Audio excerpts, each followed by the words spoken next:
pues, el poble era molt diferent, entonces. Era un poble més xicotiu, totes les atraccions que havien concentrades en el Barranquet, i aquest és el record meu. Era una roba ja nova per a tot l'hivern, ja servien per a les festes de la Puríssima, per al Nadal, així la roba s'estrenava per a la fira. Redoneta, la fica redona, li faig una creu i ensenya. I ja és ben segur. Ja està. Sempre jo me recordo que m'ho dir, si la coca fa crec, és que enguany l'oli està bo, ¿vale? Entonces...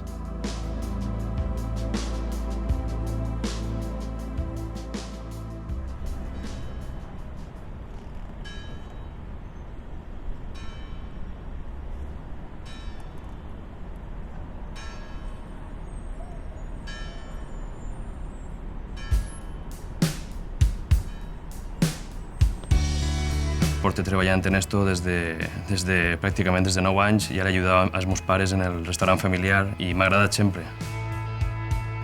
Normalment el fin de setmana de la fira, el de antes i el de després són fins de setmana que n'hi ha molt de moviment en el poble. Són caps de setmana molt bons per al poble perquè ve molta gent de fora que ve a disfrutar de la fira i també de la gastronomia i l'oci que n'hi ha en Ontinyent. Fira sempre és... Lo típic és preparar la coca de fira. A mi em va ensenyar a fer la coca de fira ma mare i ma abuela. Són les que en casa, quan s'ajuntaven tots, primer la coca la feia ma abuela i després ja en el restaurant i en casa la feia ma mare. Per a mi té molta importància el producte d'Ontinyent a l'hora d'elaborar el que és la coca de fira, ja no només la coca, no? Si nosaltres en el restaurant s'abastim el màxim possible de proveïdors i de productes de la zona, però per a fer la coca el 100% dels productes són d'ací del poble. O sigui, l'embotit, així en Ontinyent, n'hi ha un munt de carnisseries que són boníssimes, que fan un embotit boníssim, i la carn porta una carn boníssima, n'hi ha llauraus que fan carxofes boníssimes, n'hi ha gent que va a collir pebrassos. Ja el dic, no fa falta eixir-se'n d'ací per buscar ningú ingredient de la coca de fira. Ja ve Santi. Ja ve Santi? Qui pregunta per cuina? Home, preguntava jo, que jo ja tinc fam, Bon dia, com esteu? Saps ja el que tens per les coques? Ho tens tot a punt? Ja he vist que m'ho heu deixat No, tot estava ahí. deixat ahí dins. Sí, he vist els pebrassos i l'embotit. Sí, bona cistelleta, Sí, bona cistelleta. Això us deia, no ixen, Jo, que no isquen, però que falles bona coca. Anem a intentar-ho. He vist que heu portat també les coques, vaig jo a fer la meua, d'acord? Vale.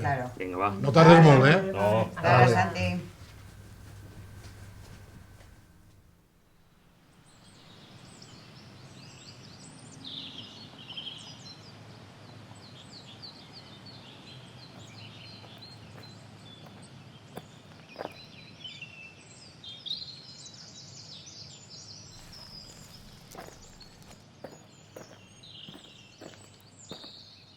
El pebràs és la reina, l'estrella de la serra.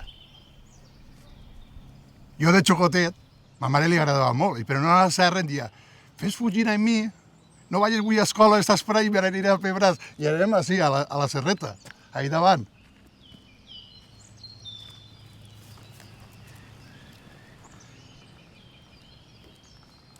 Lo important per a la collida de pebrassos són els plogudes. Hi ha un refrany que diu, si de la Mare de Déu de Gita a la Mare de Déu agost plou, pebrassos segurs. Jo, personalment, vaig a vista, al cop de vista.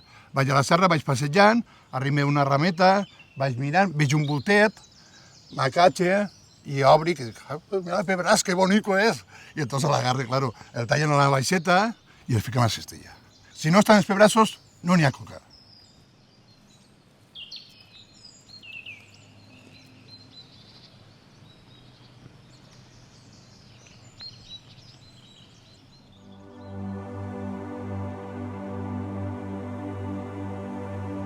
Jo preparo una versió de la coca un poc diferent, podem dir-li un poquitiu més moderna, però segueix sent una coca de fira en tots els ingredients i en el que caracteritza la coca de fira. Per mi la base de la coca de fira és la coca.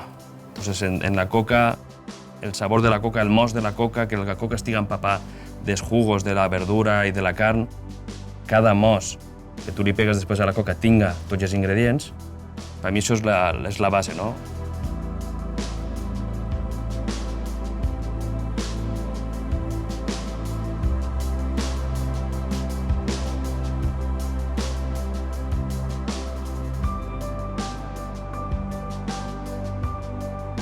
Así por lo menos en Antonien, en esta zona, el pebràs comença des de fa 2-3 setmanes, abans de la fira.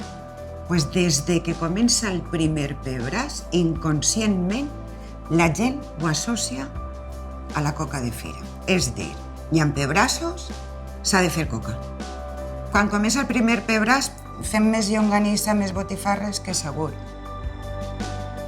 La coca, com a massa, tu el poses a menjar i pareix que serà un aperitiu en si. Entonces necessita algo molt més consistent com a poder dinar o sopar. Coca i embotit, perfecte.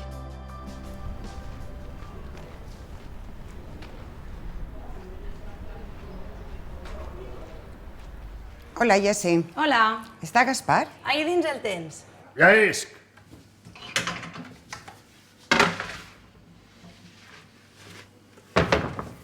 La base de veres està feta de nàuia, oli, sal, ren i farina. Això és la base. Vale? Després n'hi ha variacions, que hi ha molta gent que li posa ous, que li posa llet, però la base, l'original, és aigua, oli i farina, i sal, per suposo. Nosaltres fem oli d'oliva del poble, farina del poble, l'embotit és del poble. Tu intentes, quan estàs en casa, tirar-ho tot per a casa. ¿Vale? Entonces, si gastes productes de casa i del terreno, diguem, pues és la coca d'Ontinyent.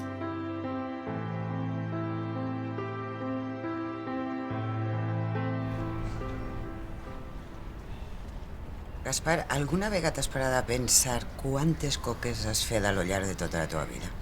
Pues imagina les coques que pots fer en juntes cada setmana a la fira, que és brutal, i durant el mes o mes i mig que dura els pebrassos, sense dir ninguna barbaritat, unes 1.000 coques o 1.000 racions de coca es poden fer a l'any.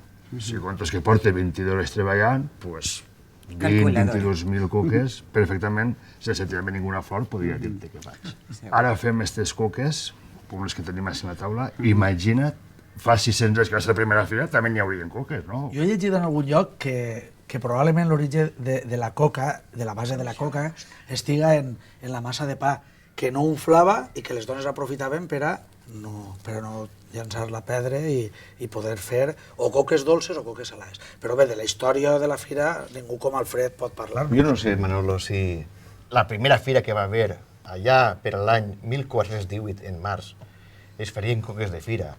Sí que podem saber que la coca de la fira és un plat molt calorífic, bones botifarres, bones llonganisses d'Ontinyent, pebrassos del terreno, un plat en el qual tots els ontinyentins tenim associat els primers freds en la coca de la fira. Una festa tan important com és la fira, encara avui en dia, i mira que ja han passat 600 anys. Sí, i la fira ha evolucionat en el seu temps. En època medieval, en època moderna, els ontinyentins podien els dies de fira i els dies del mercat, el dilluns, comprar els productes sense cap impost, sense cap cissa. No pagaven impostos, total que... Per això el rei havia de donar un privilegi, no? El rei tenia que donar un privilegi, i era a l'any. I la fira canvia de dates, s'ha fet en setembre, en octubre, i ara de fa més de 100 anys, la tercera setmana de novembre. Ara canviant. Des de sempre s'ha fet en la plaça de Baix. Ahí posaven les tenderetes, ahí també posaven el mercat del dilluns. Després en la plaça Major. I ja després de la Guerra Civil, quan Ontinyent creix, cara al Barranquet, que la gent li diu Barranquet, es cobreix en la plaça i és la plaça de Coronació. Després, en anys 90, sabeu que ho canvien en el que és el Parc Mestre Ferrero. Quan s'urbanitza, anys 80, 90, es canvia l'actual emplaçament de la fira. La fira, al llarg d'estos segles, ha canviat molt. Clar que canvia molt. Ja, però en els últims anys està aconseguint-se donar-li una nova visió quan d'una fira, per exemple, de vehicles, i això jo crec que torna un poc al sentit de la fira original. Jo crec que sí. Sí, senyors, deixem de xerrar i anem al tema. A banda del menjar, bueno, n'hi haurà que beure alguna cosa, no? Entonces jo trobo que un vi de la terra seria una bona opció. Tenim vins així molt interessants i este és un vi que em fa un enòleg d'ací del poble, en la varietat Bonicaires. Són vinyes d'aproximadament uns 70 anys, estan en el barranc de Morera. Crec que és una proposta molt interessant de la zona que hi ha que apoyar. Jo crec que toca fer un brindis. Sí, toca fer un brindis. Brindar per la coca, per els pebrassos i per tots vosaltres. I per la companyia. La conxa que va. A mi, el record de la fira me du als 10 o 11 anys, quan es començàvem a eixir en amics, acabàvem el dinar, la coca de fira, i s'anaven corrents al barranquet. I bueno, ja teníem les nostres atraccions preferides. N'hi havia una que es deia la muntanya russa, que era molt divertida.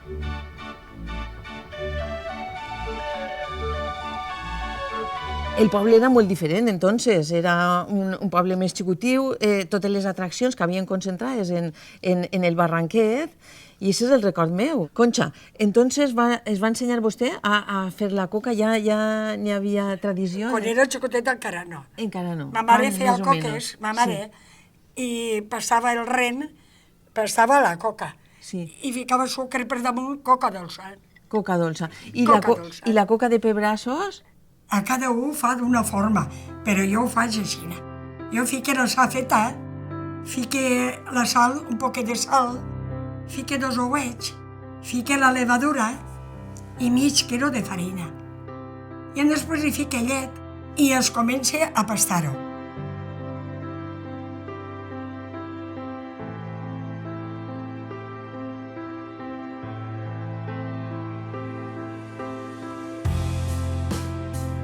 Quan ja està bona, fique oli a la llanda, la fique a d'ella, fique pebrassos, carxofa, botifarres, cansalà, xorís, llonganissa i tot l'òmplic i la fique al forn. I istoveta. Jo ho faig així. I la meua és bona. Hombre, ja ve Santi. Bueno, va. Santi. Així està, Ja està, sí, Santi. així està la meva aportació. I la coca. Caram! Que bona pinta té això. Que ho expliques, com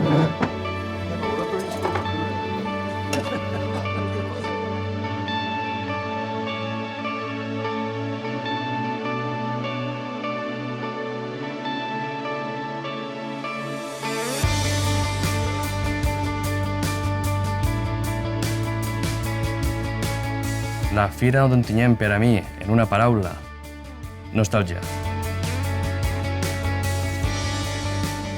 És la fira del meu poble, com és que ho dic, és la millor fira que n'hi ha.